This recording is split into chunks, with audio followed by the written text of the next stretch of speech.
Hello everyone. अब हमारे पास next topic है लैटाइस डिफेक्ट। तो हो सकता है ये लॉन्ग में आ जाए या फिर ये शॉर्ट नोट्स में आ जाए। अगर शॉर्ट नोट्स में सिर्फ लैटाइस डिफेक्ट के बारे में ब्रीफली पूछे तो ज़्यादा नहीं लिखना है, पर अगर टाइप्स ऑफ पॉइंट डिफेक्ट पूछ दे जिसके अंदर आपको स्टोक्योमेट्रिक डिफेक्ट, इम्प्योरिटी डिफेक्ट भी बताना पड़े या नॉन स्टोक्योमेट्रिक डिफेक्ट भी बताना पड़े, तो इसीलिए मैंने क्लास 12th के एनसीईआरटी को प्रेफर किया है। इसमें मैं इंपॉर्टेंट पॉइंट्स बताती जाऊँगी क्योंकि नोट्स लिखने में टाइम बहुत ज़्यादा लग जाता और अभी एग्ज़ाम भी कल ही है, इसीलिए। तो चलिए समझते हैं क्या है। Single crystal are formed when process of crystallization occurs at extremely slow rate. Single crystal तभी फॉर्म होता है जब क्रिस्टलाइजेशन का प्रोसेस होता है, और इवन बहुत सारे क्रिस्टल्स ऐसे हैं, लगभग क्रिस्टल्स ऐसे हैं जो बिना डिफेक्ट के नहीं स्टे कर सकते हैं। और ये डिफेक्ट बेसिकली होता क्या है, जो उसके अरेंजमेंट का तरीका होता है ना, उसमें जब इरेगुलरिटी आ जाती है तो उसको हम लोग डिफेक्ट इन क्रिस्टल कहा जाता है। ठीक है, अब इसको दो पार्ट में डिवाइड किया गया है। क्रिस्टल डिफेक्ट को दो पार्ट में डिवाइड किया गया। पहला पॉइंट डिफेक्ट, दूसरा है लाइन डिफेक्ट। पॉइंट डिफेक्ट में क्या होता है, जो आइडियल अरेंजमेंट है अराउंड द पॉइंट और एन एटम, उसमें जब बदलाव आ जाता है, उसमें जब डिफेक्ट आ जाता है तो उसको हम लोग कहते हैं पॉइंट डिफेक्ट। और लाइन डिफेक्ट की बात करें तो इरेगुलरिटीज और deviation from ideal arrangement in entire raw line, इसका नाम से ही पता चल रहा है ना, लाइन डिफेक्ट मतलब वो इंटायर रॉ में जब इंटायर रॉ के अरेंजमेंट में जब प्रॉब्लम आ जाए तो उसको हम लोग लाइन डिफेक्ट कहते हैं। और इन दोनों डिफेक्ट्स को ही क्रिस्टल डिफेक्ट कहा जाता है। तो अगर क्रिस्टल डिफेक्ट के बारे में शॉर्ट नोट्स आता है तो आप लोग इसको ऐसे लिखें, पहले क्या होता है डिफेक्ट उसके बारे में बता दें, फिर टू टाइप्स के डिफेक्ट के बारे में बता दें। पॉइंट डिफेक्ट को फर्दर 3 पार्ट्स में डिवाइड किया गया है। ठीक है, अब यहाँ से है कि सिर्फ पॉइंट डिफेक्ट के बारे में आए तो क्या लिखें आप। पहला है स्टोक्योमेट्री डिफेक्ट। तो ये ऐसा टाइप का डिफेक्ट होता है जिसमें किसी भी मॉलिक्यूल का, मतलब या समझिए किसी भी क्रिस्टल का स्टोक्योमेट्री को डिस्टर्ब नहीं किया जाता है। ठीक है, और इसीलिए उसको इंट्रिंसिक और थर्मोडायनेमिक डिफेक्ट भी कहते हैं। और थर्मोडायनेमिक डिफेक्ट को भी फर्दर, मतलब स्टोक्योमेट्रिक डिफेक्ट को भी दो पार्ट में डिवाइड किया गया। पहला वैकेंसी डिफेक्ट। वैकेंसी नाम से पता चल रहा है, जब लेटाइस साइड पे कुछ वैकेंट स्पेस बच जाता है, ठीक है, उस क्रिस्टल में, तो उसको हम लोग वैकेंसी डिफेक्ट कहते हैं। और इस कारण से वहाँ की डेंसिटी भी कम हो जाती है। मतलब अगर कहीं से कोई सब्सटेंस हट जा रहा है किसी पॉइंट से, क्रिस्टल से, तो वहाँ की डेंसिटी भी कम हो जाएगी। और ये तभी डेवलप होता है जब किसी भी सब्सटेंस को हीट किया जाता है। नेक्स्ट है इंटरस्टिशियल डिफेक्ट। अब ये उस टाइप का डिफेक्ट होता है जिसमें डेंसिटी इंक्रीज कर जाता है, और मतलब वहाँ पे क्या कहते हैं, पहले वैकेंसी डिफेक्ट में डेंसिटी डिक्रीज कर रहा है, इंटरस्टिशियल में डेंसिटी इंक्रीज कर जाएगा। Vacancy and interstitial defects are explained above can be shown in non ionic solids. और ये दोनों डिफेक्ट्स खासकर नॉन आयनिक सॉलिड्स में पाए जाते हैं। और आयनिक सॉलिड जो होते हैं उनमें इलेक्ट्रिकल न्यूट्रलिटी पाई जाती है। अब फर्दर देखिएगा कि वैकेंसी डिफेक्ट को और इंटरस्टिशियल डिफेक्ट को वो दोनों भी अलग अलग टाइप के डिफेक्ट्स को करते हैं, जैसे कि है फ्रैंकल डिफेक्ट और स्कॉटी डिफेक्ट। ये बहुत ही इंपॉर्टेंट है। अगर वैकेंसी डिफेक्ट आए तो आप ये डायग्राम बना दें, ठीक है। और इंटरस्टिशियल डिफेक्ट आए तो देखिए, नाम से पहले एक बार और समझा दे रहे हैं। यहाँ जो स्पेस ऊपर दिखा रहा है, जो स्क्वायर शेप का बना हुआ है, वहाँ पे मॉलिक्यूल्स होने चाहिए थे पर हट गए, तो यहाँ डेंसिटी कम हो गया। ये पॉइंट डिफेक्ट का एग्जाम्पल है, वैकेंसी डिफेक्ट का एग्जाम्पल है। अब यहाँ पे इंटरस्टिशियल में देखिए, दूसरे के इंटरस्टिशियल साइट में आकर वो एक्स्ट्रा कोई मॉलिक्यूल्स ऐड हो जा रहा है, तो वो इंटरस्टिशियल मतलब दूसरे के इंटरस्टिशियल स्पेस में जाकर वो जगह बना ले रहा है, इसीलिए इसको इंटरस्टिशियल डिफेक्ट कहा जाता है। ठीक है, तो चलिए अब हम लोग समझते हैं फ्रैंकल डिफेक्ट क्या है।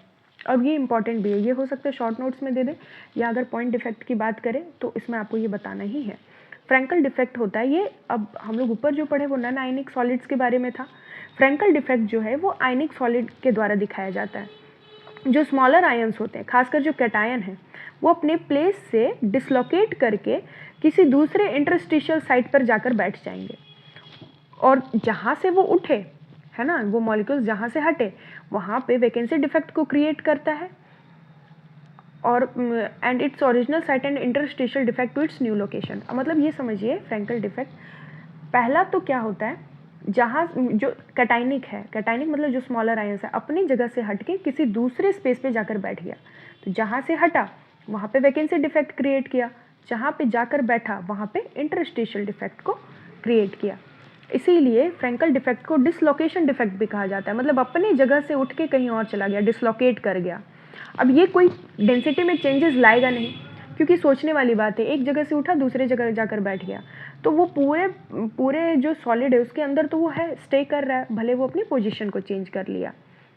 और ये आयनिक सब्सटेंस जैसे कि ZnS, AgCl, AgBr, AgI, इन सब में शो होता है। और इसलिए क्योंकि यहाँ पे small size Zn2 plus Ag plus का होता है, मतलब इसके जो अरेंजमेंट है ना, इसमें चेंजेस आता है पर डेंसिटी में कोई चेंजेस नहीं आता है, ये याद रखना है। फ्रैंकल डिफेक्ट हो गया। फ्रैंकल डिफेक्ट के बाद हमारे पास है स्कॉटी डिफेक्ट। स्कॉटी डिफेक्ट हम लोग समझते हैं, ये बेसिकली वैकेंसी डिफेक्ट है जो कि आयनिक सॉलिड्स में होता है। In order to maintain electrical neutrality number of missing cations and anions are equal. यहाँ पे क्या होता है, यहाँ पे डेंसिटी मेंटेन होगा, पर यहाँ पे जितने कैटायंस हटेंगे उतने एनायंस भी हट जाएंगे। Like simple vacancy defect, Schottky defect also decreases the density of the substance. Schottky defect में भी डेंसिटी डिक्रीज करता है। Of such defects of iron solids is quite significant. For example, NaCl, there are approximately 10 to the power 6 Scotty pairs per centimeter square in room temperature. ये NaCl का एक example दिया हुआ है, इसको आप स्किप भी कर सकते हैं, कोई दिक्कत नहीं है। यहाँ पे हम लोग देखते हैं Scotty defect is shown by, ये इंपॉर्टेंट लाइन है, Scotty defect is shown by ionic solids in which cation and anion are almost similar sizes. Scotty defect वैसे आयनिक सब्सटेंस में होते हैं जहाँ पे कैटायनिक और एनायनिक का साइज ऑलमोस्ट सिमिलर होता है। हमने ऊपर वाले डिफेक्ट जो हमने अभी जस्ट पढ़ा फ्रैंकल डिफेक्ट, उसमें देखा कि साइजेस में डिफरेंस बहुत ज़्यादा होते हैं, लार्ज डिफरेंस, पर स्कॉटी में ऐसा नहीं होता। यहाँ पे दोनों का ऑलमोस्ट सिमिलर साइज होता है। इसका एग्जाम्पल है NaCl, KCl, CHCl, AgBr। और ये नोटिस किया जा सकता है कि AgBr जो है वो फ्रैंकल डिफेक्ट भी शो कर रहा है और स्कॉटी डिफेक्ट भी। तो ये हो सकता है MCQ में दे दे क्वेश्चन, ये बहुत इंपॉर्टेंट है। देखिए फ्रैंकल डिफेक्ट का हमने देखा, एक साइड से यहाँ पे हट के आ जा रहा है दूसरी जगह, स्कॉटी डिफेक्ट भी देख लिया। अब हम लोग देखते हैं non stoichiometric defect. Non stoichiometric defect होता है, the defect discuss so far do not disturb the stoichiometry of the crystalline substance. पहले जो हमने पढ़ा उसमें क्या था कि वो स्टोक्योमेट्री को डिस्टर्ब नहीं करता था, पर यहाँ पे क्या होता है, a large number of non-stoichiometry inorganic solids are known which contain a constituent element in non-stoichiometry ratio due to defect in their crystal structure। और ये डिफेक्ट भी दो टाइप का है, पहला मेटल एक्सेस डिफेक्ट और दूसरा metal deficiency defect. Metal access से ही पता चल रहा है, पहला तो metal excess defect anionic vacancies के कारण भी हो सकता है, जैसे कि अल्काइल हैलाइड्स में NaCl हो गया, KCl, इन सारे टाइप के डिफेक्ट में क्या होता है, जब NaCl को मान लीजिए हम हीट कर रहे हैं, सोडियम वेपर, मतलब जब हीट किया जा रहा है सोडियम वेपर एटमॉस्फेयर में, the sodium atoms are deposited on the surface of the crystal. Sodium atom क्या होगा, वो जाकर उसके क्रिस्टल पर डिपॉजिट कर जाएगा, और Cl माइनस आयन जो है डिफ्यूज़ कर जाएंगे उसके सरफेस पे और Na के साथ कंबाइन कर जाएगा, और वो क्या देगा, NaCl देगा। और ये तभी होता है जब लॉस ऑफ इलेक्ट्रॉन होता है सोडियम एटम, और वो फॉर्म क्या करता है, Na प्लस आयन्स का, ठीक है। और ये इलेक्ट्रॉन डिफ्यूज़ करता है क्रिस्टल में और ऑक्यूपाई कर लेता है उसके एनायनिक साइट को, इसीलिए हम लोग यहाँ कहे metal excess defect due to anionic site. मतलब NaCl को हीट किया जा रहा है, Cl जो है वो उसके सरफेस पे जाके, क्रिस्टल के सरफेस पे जाके डिफ्यूज़ कर जाएगा, और जब Na एटम के साथ मिलेगा तो NaCl का फॉर्मेशन करेगा। और ये तभी होता है जब सोडियम से इलेक्ट्रॉन लॉस होता है, Na प्लस का फॉर्मेशन होता है, और वो जाकर डिफ्यूज़ करता है, ठीक है। और यहाँ क्या होगा, जब ये डिफ्यूज़ कर गया तो वो क्रिस्टल के पास सोडियम एक्सेस हो जाएगा, और इसीलिए इसको कहा जाता है anionic metal excess defect due to anionic vacancies, ठीक है। तो यहाँ पे बहुत सारी कुछ एक्सेस लिखे हुए हैं, तो एक्सेस ऑफ लिथियम, जैसे इसका एक और एग्जांपल LiCl का पिंक कलर का होता है। एक्सेस ऑफ पोटेशियम क्रिस्टल को वॉयलेट बना देता है या फिर लिलियक कलर का बना देता है। अब metal excess defect due to presence of extra cations, जब एक्स्ट्रा कैटायन बढ़ जाएगा उसका भी एक एग्जांपल है कि ZnO को हम हीट करें, Zn2 प्लस आयन्स दे रहा है, वाइट कलर का फॉर्म कर रहा है, और धीरे धीरे जैसे वो ऑक्सीजन को लॉस करता है वो येलो कलर में चेंज हो जाता है। मेटल डेफिशिएंसी डिफेक्ट क्या होता है, ये डिफ़िकल्ट होता है प्रिपेयर करना स्टोइकोमेट्रिक कंपोजिशन में, क्योंकि यहाँ पे it contains less number of metals as compare to the stoichiometric proportion.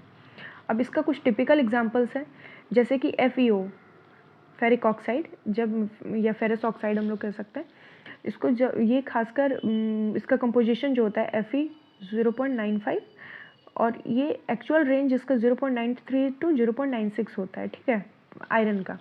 और ये क्रिस्टल FeO कुछ कैटायंस फॉर्म करता है Fe2+ का, जो मिस होता है, फिर धीरे धीरे पॉजिटिव चार्ज को लॉस करता है, और ये रिक्वायर्ड नंबर इसको आयंस होता है Fe3+, मतलब 3+ आयन को एक्वायर कर लेता है। तो ये था metal deficiency defect, metal excess defect. ये थोड़ा लेंदी था पर इम्पॉर्टेंट है। Thank you so much.